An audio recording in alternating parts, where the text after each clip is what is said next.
87 number क्या कह रहा है? कह रहा है एक मनी बैग में 1 रुपया, 2 रुपया और 5 रुपए के सिक्के हैं। वो बैग है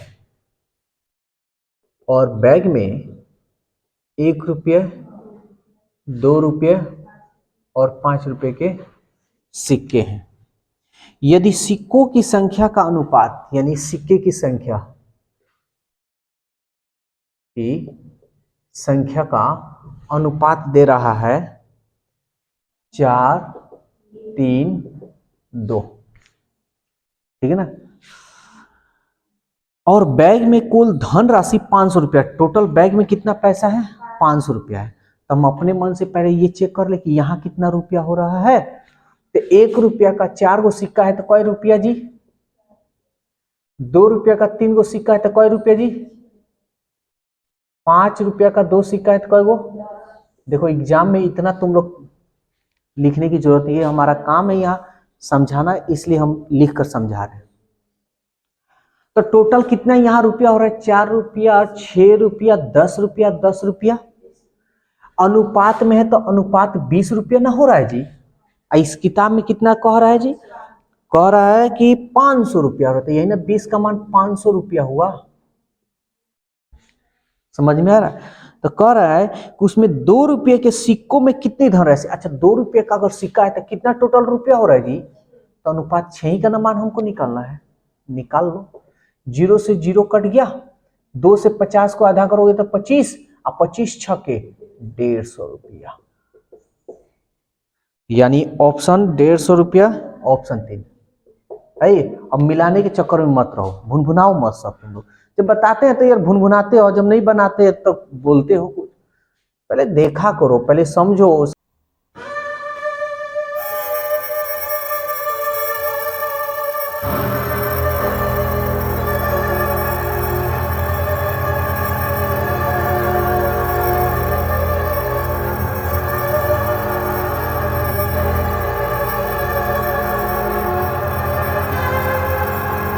उसके बाद कुछ जो भी भुनभुनाना है, तो तुम लोग का भुनभुनाहट तो ये कभी जाने वाला है नहीं क्या? ये पूरी अच्छी तरह से समझ में आया कि नहीं आया? आया? तनी जोर से तनी बका करो। नेक्स्ट क्वेश्चन कह रहा है, देखो ये सारा कंसेप्ट बता रहे हैं, कोई ट्रिक के चक्कर में नहीं कि माथा में दर्द हो। 5 क्रमिक विषम संख्या, तो विषम संख्या को याद रखना, विषम हो चाहे सम हो, यही मानना। x, x+2, x+4, x+6, x+8। कौन इतना ट्रिक रखेगा यार? हेती चूंकि तो दिमाग है, भगवान इतना दिन की जिंदगी दी, उसी में खाली पढ़ाई पढ़ाई, तो नहीं ऐसा तरीका से आए। हाँ तो क्या हो गया? विषम तो है। अगर x की जगह पर 1 रखोगी तो 1 का 2 3, 1 का 4 5, 1 का 6 7, 1 का 8 9। अगर सम पूछता तो 2 रख लो, 2 2 2 4, 2 4 6, 2 6 8, 2 8 10। ये सम भी और विषम भी है। अब कह रहा है कि 5 विषम धनात्मक पूर्णांक संख्याओं का औसत 9 है। औसत ना है जी, अगर हम कुल योग कहें तो कितना होगा? सबको जोड़ेंगे ना। समझ में आ रहा है? सबको क्या करेंगे? जोड़ेंगे। तो कुल 9 है, अब 5 गो है तो 9 5, अरे कुल योग यही ना होगा जी। अब फटाक देने यहां करना है तो कई गो विषम संख्या बोला है? 5 गो ना, तो ये 5 गो हो जाएगा। 1 2 3 4 5। अब इसको जोड़ लो, 2 4 6, 6 6 12 8 20, और ये हो गया हमारा 35। अब इसी के लिए कोई को ट्रिक घुसा देगी आ जाएगा। अरे इतना दिमाग है, इतना वो एक्स्ट्रा दिमाग नहीं ना लिए हैं। तब सीधा इसको हम इधर भेजेंगे तो 45 में से 20 जाएगा, कितना होगा जी? अब 5 x का मान 5 निकल गया। ये जीवन भर याद रहेगा। वही ट्रिक रखेंगे तो बनाए हैं तो याद है, जिस दिन छोड़ देंगे उस दिन 2-4 दिन के बाद गायब है। तो सवाल पूछा है सबसे छोटी संख्या क्या है? तो सबसे छोटी संख्या x से न माने है, तो छोटी संख्या 5, यानी ऑप्शन 1। समझ में आ रहा है? अब अच्छा, इसको बनाने में कितना समय लगेगा? हद से ज्यादा 30 से 40 सेकंड, इससे ज्यादा नहीं। और ये जो इससे भी कम बना सकते हो, फटाक देने यहाँ 5 गो है तो 5x, 2 4 6 8 जोड़ लो। तो उतना स्पीड नहीं करना है, इतना लिख कर इसको फटाक में कैलकुलेशन कर लो। 89 89 है ना। ध्यान देना, क्वेश्चन नंबर 89 इसका दो तरीका है, एक तो ऑप्शन से ले लो और एक विदाउट ऑप्शन से ले लो। तो हम ऑप्शन कह रहा है पिता और माता की आयु क्रमशः यहाँ निकालना है हमको। तो ये 37 वर्ष और 28 वर्ष दिया है ना। दूसरा दे रहा है 47 एंड 38। तीसरा दे रहा है 50 एंड 41 एंड चौथा दे रहा है 35 एंड 32। ये दिया हुआ है। यहां देखो कह रहा है दो लड़के और उनके पिता की औसत आयु उन दो लड़कों और उनकी माता की औसत आयु से 3 वर्ष अधिक है। ठीक है भाई, उन चारों की औसत आयु 19 वर्ष दिया है। यानी पिता, माता और चारों का, यानी दो पुत्र है ना, प्लस दो पुत्र की औसत आयु दे रहा है, कितना दे रहा है जी? 19 वर्ष। समझ में आया? तब तुमको ये काम करना है और दो लड़कों की औसत आयु यहां दिया है, पिता और माता की आयु बताना है। ऑप्शन लेते हैं। अच्छा, यहां किताब में दिया है यानी दो लड़कों की औसत आयु, दो लड़के की औसत दिया है ना, तो कुल योग कितना होगा जी? कुल योग दो है तो 2 से गुना कर लेंगे औसत में, 2। और पूर्णांक में दिया है 5.1/2, 5.1/2, 2 × 5 = 10 और 1 11/2, 2 से 2 कट गए यानी 11। समझ में आया? अब सवाल तुम्हारा बन गया। कैसे? तो दो तो यहाँ पिता माता दो पुत्र। अब तुम्हारा कैलकुलेशन कितना स्पीड है उस पर डिपेंड कर रहा है। तो यहाँ देखो दो लड़के का आयु का योग इतना दिया है, भाई माता ही पिता है ना, तो चलो देखते हैं औसत हम निकालेंगे। क्या निकालेंगे? औसत निकालेंगे। और जिनका औसत 19 आया वही हमारा आंसर होगा। तो चलो देखते हैं। यहाँ पहले जोड़ लो तो 60, 7 और 8, 8 7 15, 2 और 3 5, 5 और 1 6, 11 को जोड़ लो, 5 और 1 6 और 6 और 1 7। ये बताओ 1 2 3 1 2 और 2 गुना पुत्र है, इसका मतलब 4 से ना भाग देंगे। 4 से भाग करने पर क्या 19 आएगा? देख लेते हैं। 4 एकम 4, 3 36, 4 9 36 है भाई। ये तो कहीं ये नंबर है। समझ में आया? ढेर घचपचिया तो नहीं। ये तुम्हारा कैलकुलेशन डिपेंड करता है कि तुम कितने स्पीड से कैलकुलेशन कर रहे हो। हमें भैया खाली आंसर से मतलब है, कैसे बना रहे कैसे नहीं वो एग्जामिनर देखने नहीं आ रहा। हमें नौकरी मिल गया, काम खत्म। जय सिया राम, मैथ रीजनिंग जाए जहां मन करे। अब तो पैसा है इधर। हाँ 90 नंबर, इसमें कोई दिक्कत? अब इस सबको जोड़ोगे, ये 37 है, ये 28 है, इस सबको जोड़ोगे ना तो कोई किसी का औसत जो होगा ना, किसी का औसत 19 नहीं आएगा। ठीक है ना? चलो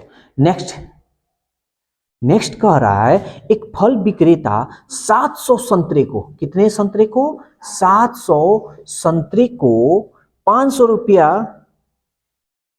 रुपया के 100 संतरे की दर से खरीदता है। यानी 700 संतरा उसको लेना है और कह रहा है 100 संतरा खरीद रहा है ना, 100 संतरे की दर से बेच रहा है। यानी 100 संतरे की दर से, यानी 100 को संतरा बेचेगा तो 500 रुपया कमाएगा। यानी 100 संतरे का मूल्य कितना रुपया है? 500 रुपया है। तो एक बात बताओ, 100 संतरे का मूल्य 500 रुपया, तो 7 को संतरे का मूल्य कितना रुपया होगा जी? तो हम क्या करेंगे, तो 2 जीरो से 2 जीरो कटा दें, 7 पचे 35, 2 जीरो है 2 जीरो, यानी 3500 रुपया होगा। कोई दिक्कत? अब यहां देखो तो ये खरीद रहा है, ये क्या है हमारा? सीपी है। ठीक है, फिर कह रहा है और एक अन्य किस्म में 700 रुपया के 100 संतरे की दर से 500 संतरे खरीदता है। यानी 700 रुपया के 100 संतरे, यानी 100 संतरे का दाम 700 रुपया है। कोई को संतरा खरीद रहा भैया? 500 संतरे का दाम बताना है। तो कोई बात नहीं, 2 जीरो से हम 2 जीरो कटा लेंगे, 5 सत्ते 35 और 2 जीरो है 2 जीरो, यानी टोटल उसको संतरा खरीदने में 3500 और 3500 यानी 7000 रुपया ना उसको खर्च करना पड़ा है जी। समझ में आ रहा है? अच्छा, 700 रुपया 7,000 खर्च करना पड़ा कितना संतरा को, तो 700 संतरे यहाँ है और 500 संतरे यहाँ है, 1200 संतरे का ना दाम, यानी ये 1200 ना संतरे हैं जी। चलो इतना रुपया में, लेकिन कह रहा है कि अब 84 रुपया प्रति दर्जन से वो बेच देता है, यानी एक दर्जन को 84 रुपया एक दर्जन में बेच रहा है। तो एक बात बताओ, या तो इसको दर्जन में कन्वर्ट कर लो, तो 1200 संतरे हैं, अगर इसको हम एक दर्जन में 12 गो संतरे हुए ना जी, तो 1200 संतरे हैं एक दर्जन में 12 गो, तो या तो इसको तुम 12 से डिवाइड कर लो, कई गो दर्जन आया ये पता कर ले। समझ में आ रहा है ना? अरे 1200 संतरा है और एक दर्जन में 12 गो संतरा होता है, तो 12 से भाग कर लेंगे तो ये पता चल जाएगा कि कई गो संतरा, कितना दर्जन हो हमको बेचना पड़ेगा। कितना दर्जन दी? 100 दर्जन बेचना पड़ेगा। तब एक दर्जन का दाम कितना रुपया है जी? 84 रुपया है। एक दर्जन का दाम 84 रुपया है। यहां बताते रहे एक दर्जन का दाम 84 रुपया है, तो 100 दर्जन का दाम कितना होगा? तो 100 से इसमें गुना कर लेंगे, 8400, बस बन गया। 8400 रुपया में वो बेच रहा है, 7,000 रुपया में खरीद रहा है। सवाल तो यही पूछ रहा है कि भाई लाभ प्रतिशत बताइए, कितना रुपये का लाभ हो रहा है जी? 1,400 रुपया का लाभ हो रहा है। अच्छा, लाभ और हानि हमेशा क्रय मूल्य पे निकलता है, 7,000 गुणिए 100, क्योंकि प्रतिशत में बदलना है। कटा लेते हैं, 2 जीरो से 2 जीरो, 1 जीरो से 1 जीरो, 7 दूनी 14, कितना परसेंट का हमको लाभ होगा? अब ये मत देखना कि कैलकुलेशन, ये तुम्हारे स्पीड, तुम्हारा कितना स्पीड है, तुम्हारा कैलकुलेशन कितना फास्ट है। अरे हमारा तो काम है समझाना, तो इतना समझा समझा कर ना कर रहे हैं, तो हम समझाए भी होंगे ना तो हद से ज्यादा 2 मिनट से ज्यादा नहीं लगा होगा।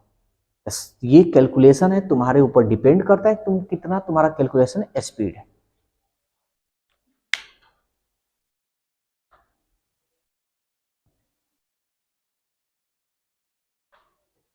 कह रहा है एक व्यक्ति ने एक घड़ी 75 रुपया में बेची। आए ध्यान से समझना, एक घड़ी है उसको कितना रुपया में बेचा जा रहा है?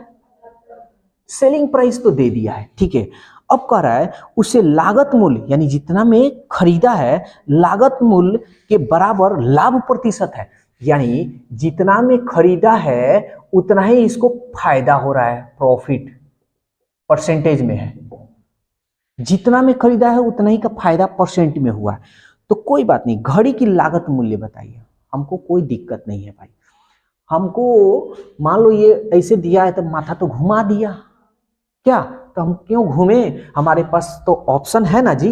ऑप्शन पहला है 40, दूसरा है 45, तीसरा है 50, चौथा है 55। अब ध्यान से समझना है, कॉन्सेप्ट से यही फायदा होता है कि एक कॉन्सेप्ट से पूरा क्वेश्चन सॉल्यूशन। अच्छा एक बात बताओ, ये हमको क्या कह रहा है? क्रय मूल्य निकालने के लिए बोल रहा है, लागत मूल्य। अगर लागत मूल्य, अगर सीपी अगर हम 40 बोल दें तो प्रॉफिट कितना होना चाहिए? सेम है ना जी, यानी 40% होनी चाहिए। काम खत्म। खरीद रहे हैं 40 रुपए में, बेच रहे हैं 75 रुपए में, कितना का फायदा हो रहा है? 35 रुपये का फायदा हो रहा है। तो 35 रुपये का फायदा जो हो रहा है वो क्रय मूल्य पे नहीं निकलता है, 40। अब प्रतिशत में बदलना है तो 100, इसको गुना करो, और 2 दूनी 4 और 2 पचे 10, पूरा कट रहा है। पूरा कटने पर प्रॉफिट हमें 40% आना चाहिए ना, जो 40% आएगा वही हमारा आंसर होगा। इसका मतलब ये नहीं। अब यहां तुम्हारा कैलकुलेशन कितना स्पीड है तुम्हारे ऊपर। अब देखो कैसे कैलकुलेशन स्पीड, 75 45 है ना, 45 रुपया में खरीद रहे हैं हम, मान लो 45 रुपया में खरीद रहे हैं, अब बेच रहे हैं 75 रुपये में, कितना का फायदा हुआ? 30 का। 30 बट्टा 75, सॉरी 75 नहीं ना जी, 45 ना होगा, 45 गुणे 100। अब इसी तरह 5 9 45, 5 दूनी 10 जीरो, यानी ये 9 से ये कटेगा। इसका मतलब ये भी नहीं, यही कैलकुलेशन एग्जाम में भी करना है। 50 रुपया में खरीद रहे हैं, 75 रुपया में बेच रहे हैं, कितना का फायदा हुआ? अरे 50 रुपया में खरीद रहे हैं, 50 रुपया में खरीद रहे हैं, अब 75 में बेच रहे हैं, कितना रुपया का फायदा? 25, तो ये हमारा प्रतिशत यानी 25 बटा क्रय मूल्य 50 गुणे 100, 25 दूनी 50 दू 25 50 यानी 50%। देखो तो 40 है ना जी, इसका मतलब ये भी नहीं, ओहो सॉरी सॉरी, 50% ना हमको लाना है, यानी प्रॉफिट जो है कह रहा है जितना क्रय मूल्य होगा उतना ही प्रॉफिट होगा, यानी क्रय मूल्य अगर हमारा 50 है तो प्रॉफिट भी हमारा 50% होगा, होगा ना। तो इसको देखो तो कैलकुलेशन करने पर 50% आ रहा है। इसको ये भाई काहे मारकर इधर उधर हो रहा है, इसका मतलब हमारा आंसर क्या होगा, बोलो कोई दिक्कत है तो। देख रहे हो कंसेप्ट एक ही है, कोई 10 गो तरीका लगाए। नेक्स्ट क्वेश्चन 92 नंबर, 92 कह रहा है, यहां देखो यदि 16 पेन का लागत मूल्य, यानी 16 पेन, लागत मतलब लगाए हैं पैसा यानी खरीदे हैं, लागत मतलब लगाना, अब 12 पेन के विक्रय मूल्य यानी 12 गो पेन को बेच रहे हैं यानी एसपी के बराबर है, ये बराबर है, तो लाभ या हानि प्रतिशत में बता दीजिए। अच्छा एक बात बताओ, कितना रुपया, ये सीपी का मानना हो जाएगा जी, तो कितना रुपया में खरीद रहा है जी, अब ये सेलिंग का ना मान हो जाएगा जी, कितना रुपया में बेच रहा है भाई। एक बात बताओ, 12 रुपया में खरीदे हैं, 16 रुपया में बेच रहे हैं, फायदा है कि हानि है, कितना रुपया का फायदा है, 4 रुपया का। अच्छा हम फायदा जो निकालेंगे वो हमेशा क्रय मूल्य पे नहीं निकलता है, चाहे हानि हो क्रय मूल्य, तो क्रय मूल्य कितना है जी 12, हमको कह रहा है कि प्रतिशत में निकालिए, तो गुना कर ले, 4 3 12, 3 से लगा दो, क्या ऑप्शन किस में है जी, पूर्णांक में है, तो 3 3 9, 1 गया 10, 3 3 9, ऊपर बचा 1/3, यानी हमारा प्रॉफिट ना हुआ है, तो प्रॉफिट कितना हुआ 33.1/3%। बोलो जी कोई दिक्कत है, यानी ऑप्शन एक है इसका, कोई दिक्कत। देखो हमको कोशिश यही हमारा होना चाहिए कि 1 मिनट के अंदर बनना है, सारा क्वेश्चन 1 मिनट के अंदर बनेगा, कहीं कहीं देखो ना 10 सेकंड या 30 20 सेकंड में कंप्लीट हो जाएगा, और ये 10-20 सेकंड में, ये तुम्हारा कैलकुलेशन के स्पीड अनुसार है कि कितना तुम्हारा स्पीड है। कोई दिक्कत, मजा आ रहा है कि नहीं। छापो नंबर, एक संख्या में 10% की वृद्धि की जाती है, चलो भाई 10% की वृद्धि कर दी जाती है, फिर उस बढ़ी हुई संख्या को 10% कम किया जाता है, बढ़ा हुआ जो संख्या ना 10% कम किया जाता है यानी माइनस में। तब एक ही संख्या है, उसी संख्या के बारे में कह रहा है, अलग अलग संख्या रहता है तो दूसरे तरीका से हम लोग बनाते हैं इसको। तो इस टाइप का क्वेश्चन निबल वृद्धि अथवा कमी बताइए, तो हम बताए हैं a+b वाला, तो +10 -10 प्लस माइनस -10 गुणे 10/100, कट गया, 0 से 0 कट गया, एक ही काम एक, माइनस में ना। तो एक बात बताओ, वृद्धि हो रही है कमी हो रही है, कमी हो रही है, तो कह रहा है कि 1% की कमी, यानी क्या होगी, कमी होगी हमारा जो ऑप्शन एक। अब ये बताओ ये कितना समय लगेगा, हाँ सॉरी 93 है जी, समझ में आया बस। अब अच्छा ये इसको बनाने में कितना समय लगा, 5 से 10 सेकंड। अब 5 से 10 सेकंड में जब बना, हमको 90 सेकंड ना मिला जी, 90 सेकंड किसी और में हम क्वेश्चन में लगाएंगे। 94, ये देखो क्या कह रहा है, कह रहा है पहले वर्ष के दौरान एक गांव की जनसंख्या में 5% की वृद्धि हुई, दूसरे वर्ष में 5% की ह्रास हुआ, दूसरे वर्ष के अंत में उसकी जनसंख्या 47,880 थी, पहले वर्ष के प्रारंभ में उसकी जनसंख्या क्या है। एकदम आसान है, कह रहा है कि पहले ये तुम्हारा ये वाला क्वेश्चन हो गया, a = p + 1/r/100 के पावर n। तो देखो 5%, पहले 5% की वृद्धि है, ध्यान से समझना, यानी पहले 5% की वृद्धि हुई, दूसरा का 5% की कमी हुई, ठीक है ना। अब कह रहा है कि अभी जो जनसंख्या है 2 साल के बाद, अब 47,000, यानी इतना होने के बाद जनसंख्या जो हो जा रहा है 47,880 जनसंख्या हो जा रहा है।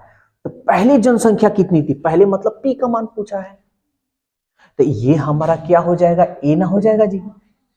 अब भाई आर है तो ए का फॉर्मूला हम यही ना जानते, ए बराबर पी इंटू 1+r/100 की पावर n। तो अब तुम ही सब बताओ, ए का तो मान हमारा इतना है 47,880 है, पी का मान तो हमको निकालना है। तो पहले साल यानी एक साल में इतना का वृद्धि हुआ, तो 5% का वृद्धि हुआ, तो सीधा हम यहाँ गुना का चिन्ह लगाएंगे। 5% का वृद्धि का मतलब 105/100। कोई दिक्कत? एक साल का। दूसरा के साल अब ये वृद्धि जो हुआ ना, अब इसी को 5% की फिर कमी हो जा रही है। तो 5% तो 100 अपने आप में 100%, तो 100 में 100 5 घटा लेंगे, कितना हो जाएगा 95/100। हमको निकालना है पी का मान, इसको कैलकुलेशन करो, आंसर पाएगा। तो क्या ऑप्शन में देख लेते हैं, ऑप्शन में ठीक है, सब कटम कुटिम हो जाएगा। तो देखो तो इसको कटाते हैं पहले, 5 यहां ऐसा करते हैं, ये 100 को रहने देते हैं, ठीक है ना। यहां पे कटाते हैं, 5 दूनी 10, 5 एकम 5, 5 नवा 45, 2 28, 5 25, 3 38, 5 7 35, 5 6 30, ठीक है ना। फिर अब ये किससे कटेगा, देखो ये पूरा कट जाएगा, ऊपर जो है ना पूरा कट जाएगा। देखो ये 7 से कटेगा क्या, 3 से कटेगा, 9 5 14, 14 26 21, 7 से 3 से कट जाएगा, 27 आ रहा है, तो 3 7 21, 3 3 9, 3 1 3, 3 9 27, 3 दूनी 6, ये 2 7 से भी कट जाएगा। देख लो 7 चौका 28, कितना बच गया 28, 3 39, 7 5 35, 7 6 42, ठीक है ना। यहाँ पे भी कटाना चाहो तो तुम कटा सकते हो, ये 95 है ना, ये किसी से नहीं कटेगा, लेकिन यहाँ कट जाना चाहिए। 5 दूनी 10, 0, 5 एकम 5, 4 5 9 45, ये 19 से ये कट जाना चाहिए। देखो तो 19 दूनी 38, 45 में से 38 घटा लो, 19 दूनी 38, ठीक है ना।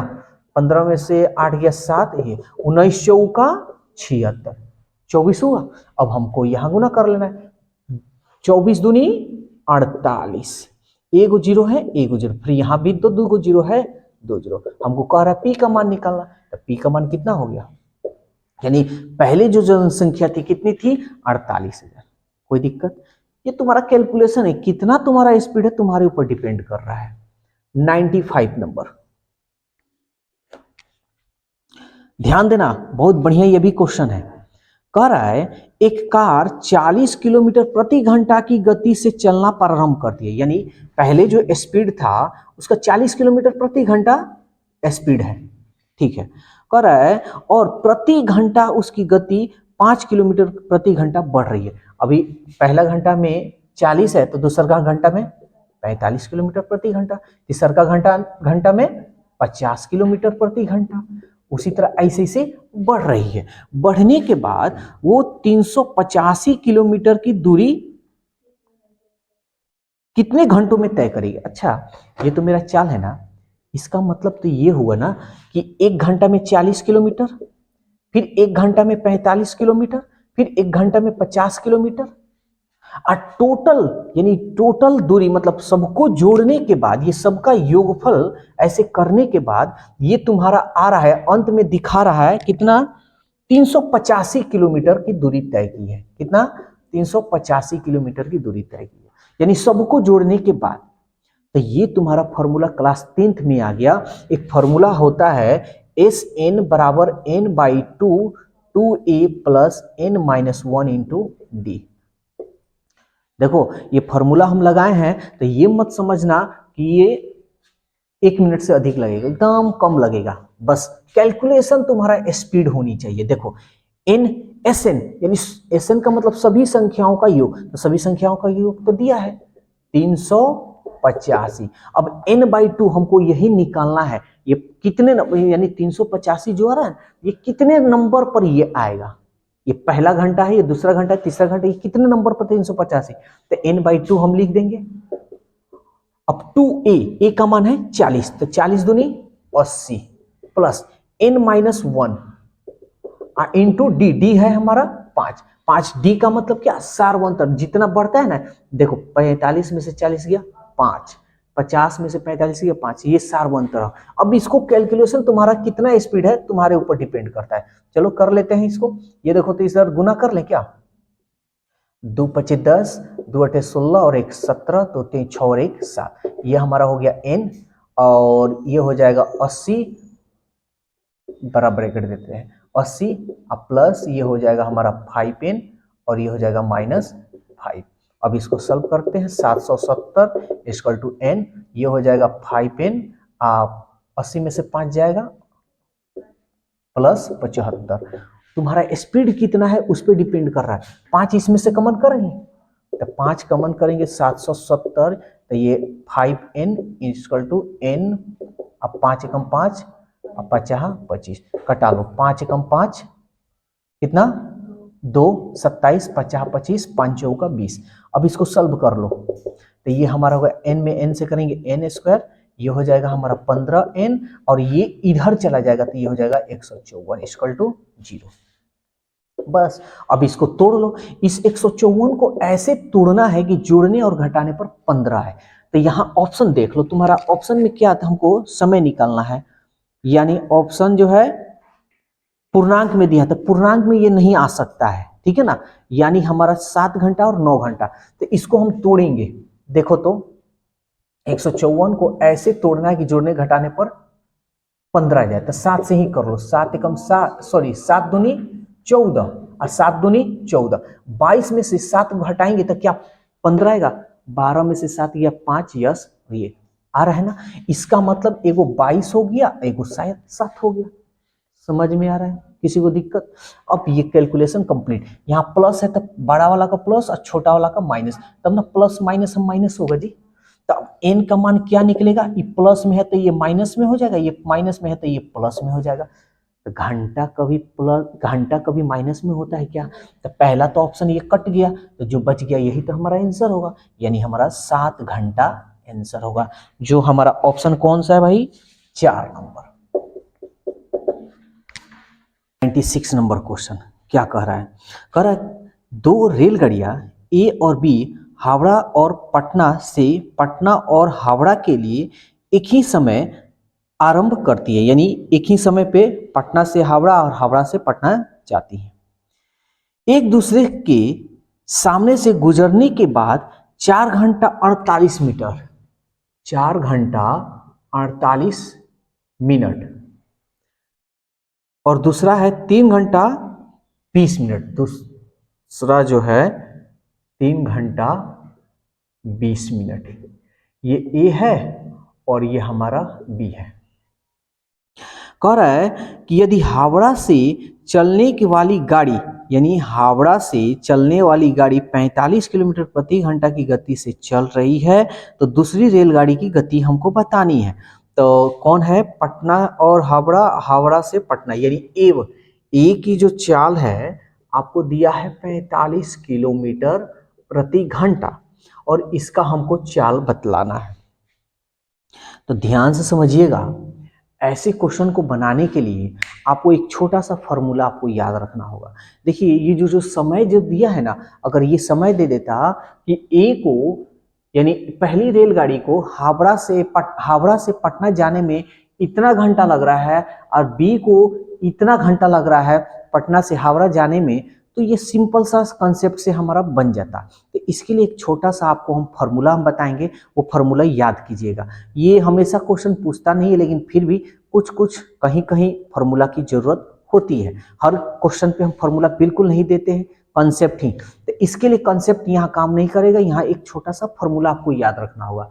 फॉर्मूला क्या होगा, यानी √T1 बटा T2। ध्यान दीजिएगा, ये रूट में होगा, समय न भागेगा तो इसको पकड़ना है, पकड़ने का मतलब रूट में, T1 बटा T2, और ये विदाउट रूट में रहेगा, T1 बटा T2, T2 तो हो गया, तो इसमें हो जाएगा आपका, यानी चाल है ना, तो ये आपका A2 का चाल, यानी S2, यानी S2 बाई S1 हो जाएगा। बस इसका ठीक उल्टा यहां आपका ये हो जाएगा, चाल हो जाएगा, ठीक है ना। चलिए अब इसको हम सॉल्व करेंगे और आसानी से हम लोग निकाल लेंगे। T1 का मान यानी 4 घंटा 48 मिनट दिया है और T2 का मान दिया है 3 घंटा 20 मिनट दिया है और S2 का मान हमको निकालना है और S1 का मान दिया है 45। अब इसको सॉल्व कर लीजिए, मिनट में है तो इसको घंटा में बदल दीजिए। क्यों? क्योंकि यहां किलोमीटर प्रति घंटा है, ठीक है। तो चलिए 48 मिनट है तो मिनट को घंटा में अगर हम बदलेंगे तो यहां हम दिखा दे रहे हैं प्लस 60, 6 अठे 48, 6 दहिया 60, 2 पचे 10, 2 चौके 8, तो 5 चौका 20, 4 24, ऊपर हो गया 24/5 बटा, इसको हम तोड़ते हैं 3 प्लस 20 यानी बटा 60, 20 तिहाई 60, 3 त्रिक 9 और 1 10, 10/3 हो गया और इक्वल टू S2/45।